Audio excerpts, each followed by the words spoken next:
Welcome to Bharat beautiful small stories. నా పేరు రమణి.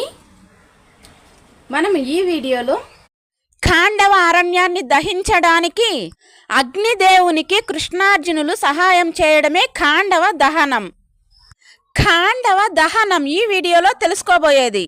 పాండవులతో కలిసి శ్రీకృష్ణుడు కూడా ఖాండవ వనానికి వేటకు వెళ్తాడు. ఖాండవ అరణ్యంలో శ్రీకృష్ణార్జునులు ఒకచోట కూర్చొని ఉండగా ఒక వృద్ధ బ్రాహ్మణుడు భిక్షాందేహి నా ఆకలి తీర్చండి, భిక్షాందేహి నా ఆకలి తీర్చండి అని ఒక వృద్ధ బ్రాహ్మణుడు కృష్ణార్జునుల ముందుకు వస్తాడు. అయితే అతను బ్రాహ్మణుడే అనుకొని కృష్ణార్జునులు ఆలోచించకుండా మీకు ఏమి కావాలో చెప్పండి బ్రాహ్మణోత్తమ, మేము నీ కోరికను తీర్చడానికి సిద్ధంగా ఉన్నాము, మీకు ఏమి కావాలో కోరుకోండి అని చెప్తారు, అభయం ఇస్తారు కృష్ణార్జునులు ఇద్దరూ కూడా ఆ బ్రాహ్మణునికి. అయితే ఆ మాట తీసుకున్న తర్వాత అగ్నిదేవుడు ప్రత్యక్షమవుతాడు. బ్రాహ్మణుని రూపం నుండి తన నిజ రూపాన్ని అగ్నిదేవుని రూపంలో ప్రత్యక్షమై, ఇప్పుడు నాకు ఖాండవ వనాన్ని దహించాలని కోరిక ఉంది, దానికి అడ్డుపడుతూ ఉన్న దేవేంద్రునితో యుద్ధం చేసి నేను ఖాండవ వనాన్ని ఎప్పుడు దహించాలి అంటే అప్పుడు దేవేంద్రుడు వర్షాన్ని కుంభవృష్టిని కురిపిస్తూ ఉన్నాడు. దేవేంద్రునితో యుద్ధం చేసి వర్షం కురవనీయకుండా చేసి సిద్ధంగా ఉంచితేనే నేను ఖాండవ వనాన్ని దహించగలను అని చెప్తాడు ఈ అగ్నిదేవుడు. ఫ్రెండ్స్, ఈ వీడియో మీకు నచ్చినట్లయితే please like, share and subscribe. ఓ అగ్నిదేవ, మీరా? ఏం కావాలి మీకు?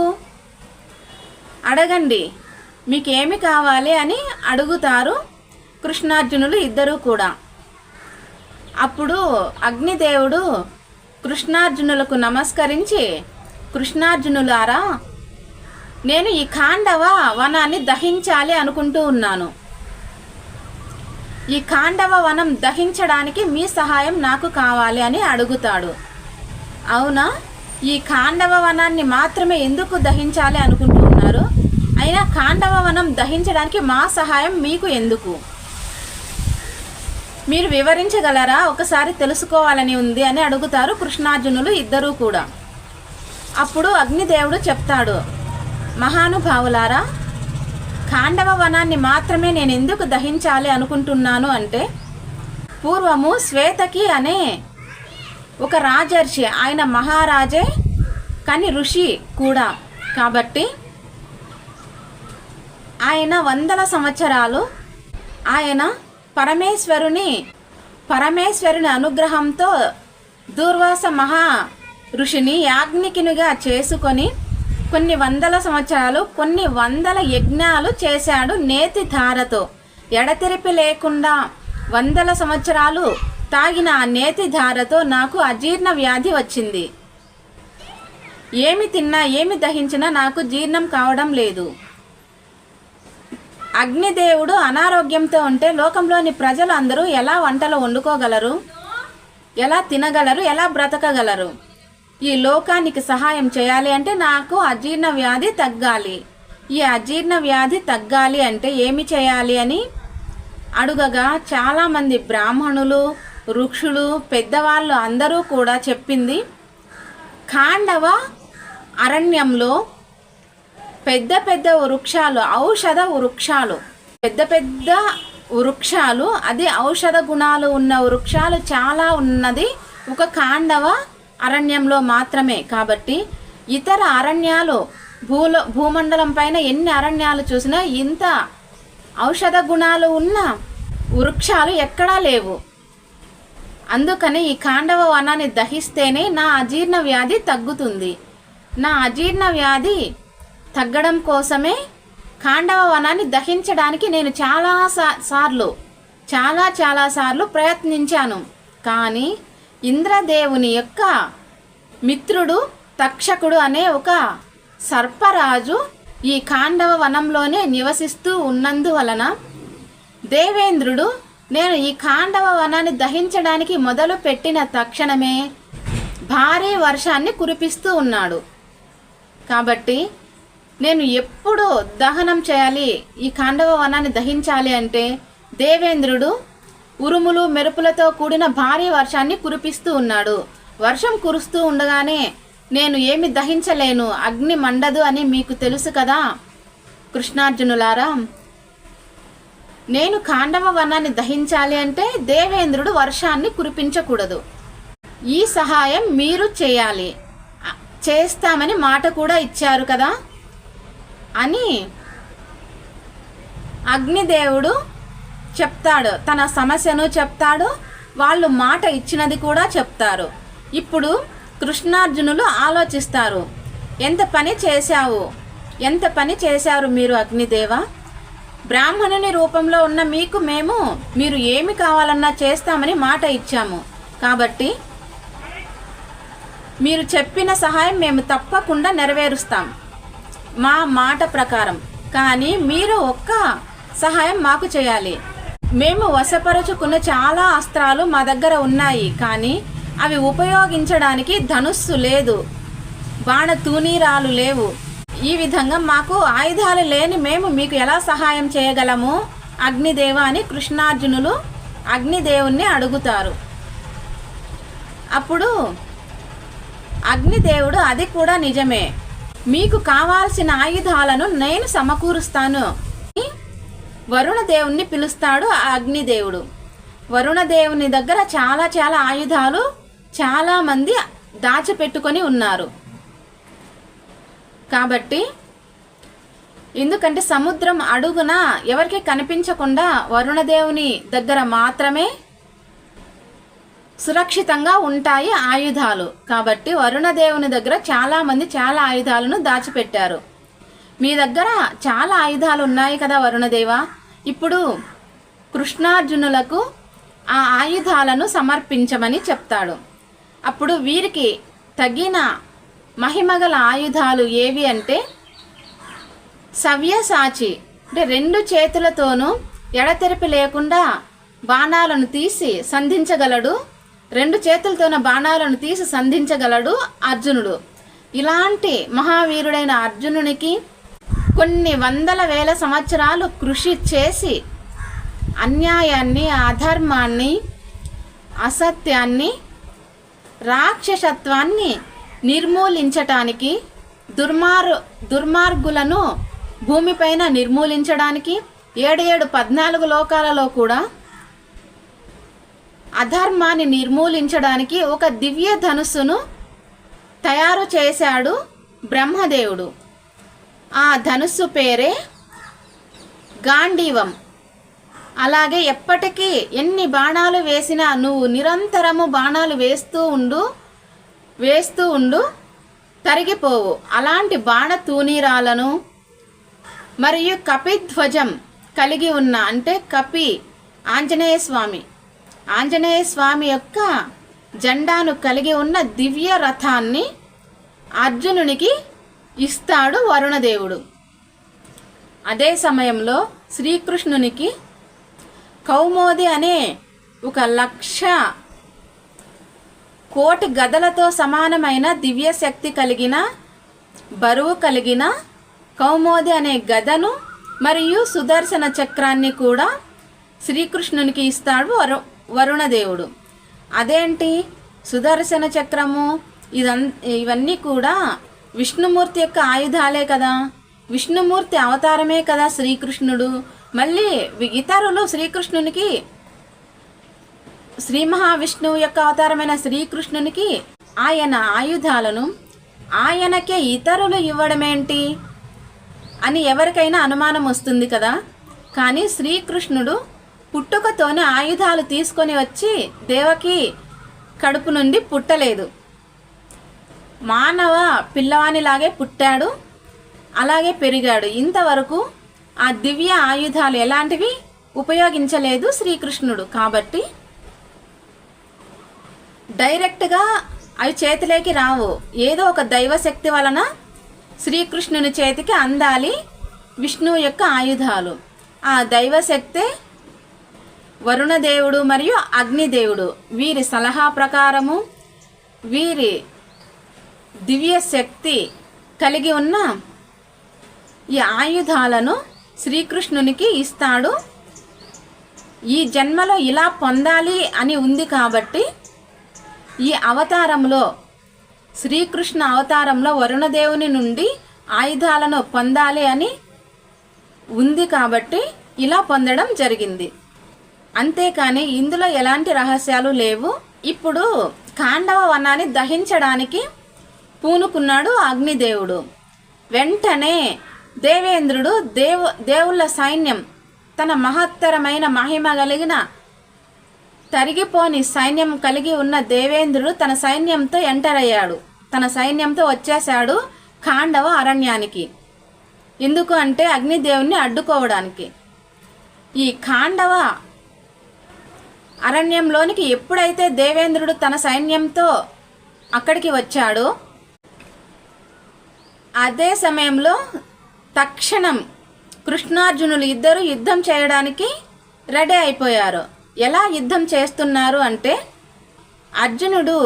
అర్జునుడి అంతటి వీరుడు ఇంకా అంతకు ముందు ఎప్పుడు పుట్టలేదు, ఆ తర్వాత ఎప్పుడు పుట్టరు.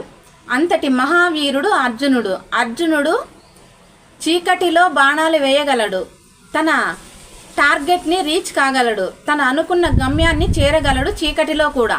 రెండు చేతులతోనూ, ఎడమ చేత్తోనూ కుడి చేత్తోనూ కూడా సమానంగా బాణాలను వేయగలడు అర్జునుడు.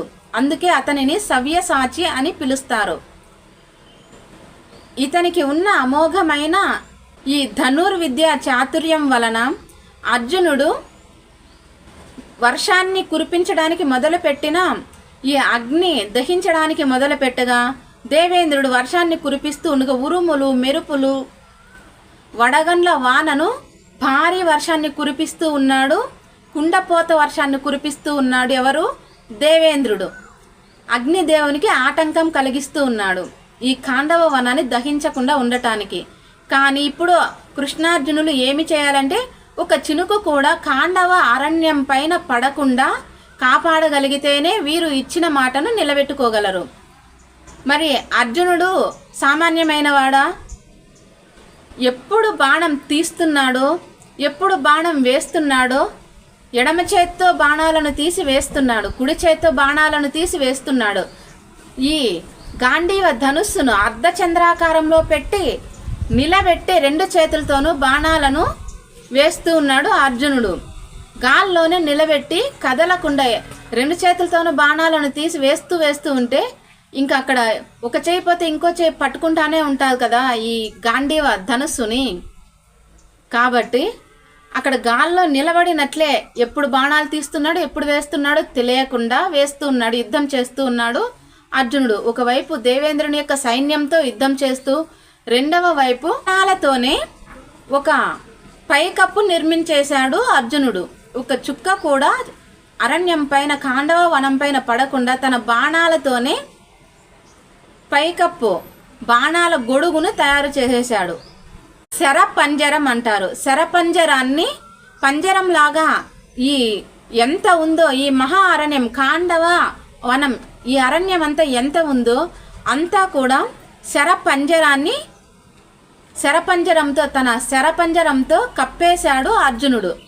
అప్పుడు ఎలాంటి ఆటంకం లేకుండా అగ్నిదేవుడు దహిస్తూ ఉన్నాడు ఖాండవ వనాన్ని.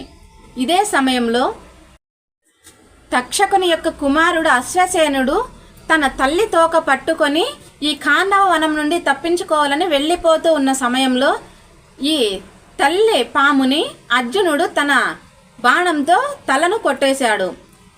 అప్పటి నుండి ఈ అశ్వసేన తక్షకుని యొక్క కుమారుడు పగపట్టాడు అర్జునుని పైన.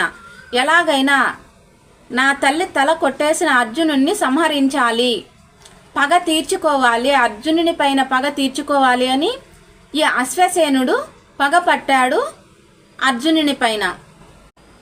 ఈ విధంగా యుద్ధం చేస్తూ అర్జునుని కృష్ణార్జునుల యుద్ధానికి భయపడి కృష్ణార్జునుల మీద ఇంకా మనము గెలవలేము అని నిర్ణయించుకొని ఏమి చేయాలో తోచలేని దేవేంద్రుడు, అంతటి మహిమలు కలిగిన దేవతలు కూడా అర్జునుని యొక్క శర పరంపరకు భయపడి ఏమి చేయాలో తోచని ఒక అగమ్య గోచరంగా ఉంది వీళ్ళ పరిస్థితి.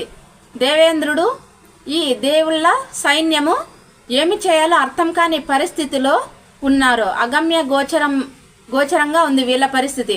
ఈ మానవుల పైన మనం గెలవలేకపోవడం ఏంటి, ఈ ప్రకారం బాణాలు వేయడం ఏంటి, శర పంజరం కట్టడం ఏంటి, కొన్ని నిమిషాలలోనే కొన్ని సెకండ్లలోనే ఎలా బాణం తీస్తున్నాడో తెలియదు, ఎలా బాణం వేస్తున్నాడో తెలియదు, ఎప్పుడు బాణం తీస్తాడో తెలియదు, ఎప్పుడు బాణం వేస్తాడో తెలియదు. ఇతను ఎవరబ్బా? ఈ అర్జునుడు నా అనుగ్రహంతో నా ఆశీర్వాదంతో పుట్టిన నా కుమారుడే అయినప్పటికీ కూడా ఇప్పుడు నాకు శత్రువు స్థానంలో ఉండి నాతో యుద్ధం చేస్తున్నప్పటికీ కూడా, మేము ఓడిపోయినప్పటికీ కూడా ఇతని యొక్క చాతుర్యానికి, ఇతని యొక్క బాణ పరంపరకు నేను ముగ్ధుడినైపోతూ ఉన్నాను. ఇంతటి వీరుని నేను ఎక్కడా చూడలేదే అని అనుకుంటాడు దేవేంద్రుడు. తన కొడుకే కదా, తన కుమారుడే కదా అని లోపల మురిసిపోతూ ఉన్నాడు. మళ్ళీ వీళ్ళ పైన దేవతల రాజైన దేవేంద్రుడే ఓడిపోయినాడు అనే ఒక చెడ్డ పేరు వస్తుందేమో అని అలా కూడా ఆలోచిస్తూ ఉన్నాడు దేవేంద్రుడు. ఆ ప్రకారం యుద్ధం చేసి ఈ సమయంలోనే ఆకాశవాణి పలుకుతుంది, ఓ ఈ దేవేంద్రుడా, నీ అంశతోనే పుట్టిన అర్జునుడు మరియు శ్రీకృష్ణుడు వీళ్ళిద్దరూ ఎవరనుకున్నావు? సాక్షాత్తు శ్రీ మహావిష్ణువు యొక్క అవతారం. శ్రీకృష్ణుడు నరుడు అర్జునుడు అయితే నారాయణుడు శ్రీకృష్ణుడు. వీరిపైన నువ్వు గెలవగలవా? వీరిద్దరితో యుద్ధం చేస్తే సాక్షాత్తు విష్ణుమూర్తితోనే యుద్ధం చేసినట్టు కాదా? నువ్వు గెలవగలవా అని ఆకాశవాణి పలకగానే దేవేంద్రునికి జ్ఞానోదయం అయ్యి యుద్ధాన్ని విరమించుకొని ఓడిపోయి పారిపోయింది దేవేంద్రుడు మరియు దేవేంద్రుని యొక్క సైన్యం కూడా. అంతటి మహావీరుడు అర్జునుడు. దేవేంద్రుడే దేవతల రాజు అయినటువంటి దేవేంద్రుడు ఆశ్చర్యపడేలాగా యుద్ధం చేస్తున్నాడు అర్జునుడు. దేవేంద్రుడు ఓడిపోయాడు, వెళ్ళిపోయాడు. చివరిగా ఇప్పుడే అసలు ఘట్టం మొదలవుతుంది. మహాభారతాన్ని మలుపు తిప్పిన ఈ ఖాండవ దహనం. ఇది ఎలా సాధ్యం? మహాభారతం ఖాండవ దహనం జరగకుండా ఉంటే మహాభారతం మరో విధంగా ఉండేదేమో. అంతటి మార్పు తెచ్చిన ఈ ఖాండవ దహనంలో ఇప్పుడు ఏమి సంఘటన జరగబోతోందో ఊహించగలరా మీరు? ఖాండవ వనంలో క్రూర మృగాలు, నాగరాజులు మరియు పక్షులు ఈ విధంగా ఆశ్రయం పొందుతూ ఉన్నట్లుగానే ఈ రాక్షసుల యొక్క శిల్పి మాయాసురుడు, ఈ మాయాసురుడు కూడా అదే ఖాండవ అరణ్యంలో నివసిస్తూ ఉన్నాడు. కానీ ఈ కృష్ణార్జునులు యుద్ధం చేసే సమయంలో మాయాసురుడు వేడుకుంటాడు, నన్ను చంపకండి, నన్ను కాపాడండి, నా ప్రాణాలు తీయకండి అని కృష్ణార్జునులను ఇద్దరిని వేడుకుంటాడు మాయాసురుడు. అప్పుడు వీళ్ళు ఇద్దరూ కూడా మాయాసురుణ్ణి చంపకుండా వదిలేస్తారు. మాయాసుర, మీ ప్రాణాలైతే తీయమని చెప్పగానే కృష్ణార్జునులకు, దయామయులైన కృష్ణార్జునులకు ఎంత రాక్షసుడు అయినప్పటికీ కూడా శరణు వేడగానే ప్రాణాలు తీయకుండా వదిలేశారు. అది వీళ్ళ యొక్క గొప్పతనం. ఇప్పుడు మాయాసురుడు అంటే ఎవరో మనం తెలుసుకుందామా? ఈ మాయాసురుడు ఎవరు అంటే దేవతల శిల్పి విశ్వకర్మ. అంటే కుబేరుని సభ, దేవేంద్రుని సభ, యమ సభ ఇలాంటి దేవుళ్ళ అందరికీ సభను నిర్మించిన గొప్ప శిల్పి. ఈ పుష్పక విమానము ఇవి అన్నీ తయారు చేసింది, నిర్మించింది ఈ విశ్వకర్మ. అంటే దేవతల యొక్క శిల్పి విశ్వకర్మ ఎలాగో, దానవుల యొక్క శిల్పి, రాక్షసుల యొక్క శిల్పి మాయాసురుడు అలా అన్నమాట. ఇప్పుడు నా ప్రాణాలను కాపాడిన దయామయులారా, నేను ఈ రుణం ఎప్పుడు తీర్చుకోగలను? నాకు అన్ని శక్తులు ఉన్నాయి. నేను మీకు ఎలాంటి సహాయమైనా, ఏ ఘోరంత సహాయమైనా చేయడానికి నాకు అనుమతి ఇవ్వండి. మీరు ఏది చెప్తే నేను అది చేయగలను అని అడుగుతాడు మాయాసురుడు. అప్పుడు అర్జునునికి ఏం అడగాలో తోచలేదు. అప్పుడు శ్రీకృష్ణుడు ఉన్నాడు కదా, వచ్చిన అవకాశాన్ని ఎందుకు కాదనుకోవాలి అని శ్రీకృష్ణుడు మాయాసురునితో, మాయాసుర, ఇంద్రప్రస్థ మహారాజు అయినటువంటి ధర్మరాజుకు ఈ భూమండలంలో కానీ 14 లోకాలలో ఎక్కడా లేనటువంటి మహిమలు కలిగిన అందమైన ఒక సభను, రాజసభను నిర్మించి ఇవ్వమని కోరుతాడు. నువ్వు ఎలాగో రాక్షసుల శిల్పివి కదా, ఈ సభను అమోఘమైన అద్భుతమైన మహిమ కలిగిన సభను నిర్మించమని అడుగుతాడు కృష్ణుడు. ఈ మాయాసురుడు అద్భుతంగా, అత్యద్భుతంగా నిర్మించి ఇచ్చిన ఆ మాయా సభ ఎలా ఉంది అంటే, అవి ఏ పరికరాలతో కట్టించాడు, ఎన్ని మాయలను కలిగి ఉంది అంటే, ఈ మాయా సభ కౌరవులకు పాండవులకు కూడా వైరం పెంచడానికి మరియు కురుక్షేత్ర యుద్ధం జరగడానికి కూడా ఈ పరిస్థితులు చాలా వరకు దోహదం చేశాయి.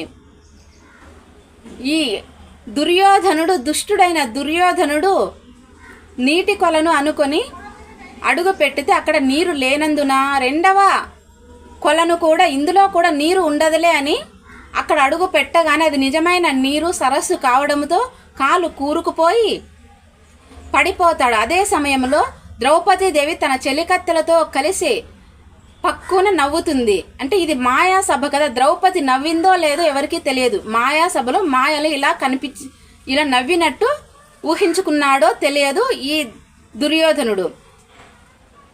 ద్రౌపది మీద పగతో పాచకలు ఆడి పాండవులను అరణ్యాల పాలు చేస్తాడు. ఈ మయసభ వలన చాలా మహాభారతం మరో మలుపు తిరుగుతుంది. ఇలాంటి మయసభను ఈ మాయాసురుడు ఎలాంటి పరికరాలతో నిర్మిస్తాడు నెక్స్ట్ వీడియోలో చూద్దాం. మీకు ఈ వీడియో నచ్చినట్లయితే please like, share and subscribe. మీ విలువైన అభిప్రాయాలని కామెంట్స్ రూపంలో తెలియచేయండి ఫ్రెండ్స్. ఇలాంటి మరో మంచి వీడియోతో మళ్ళీ కలుద్దాం. Thank you.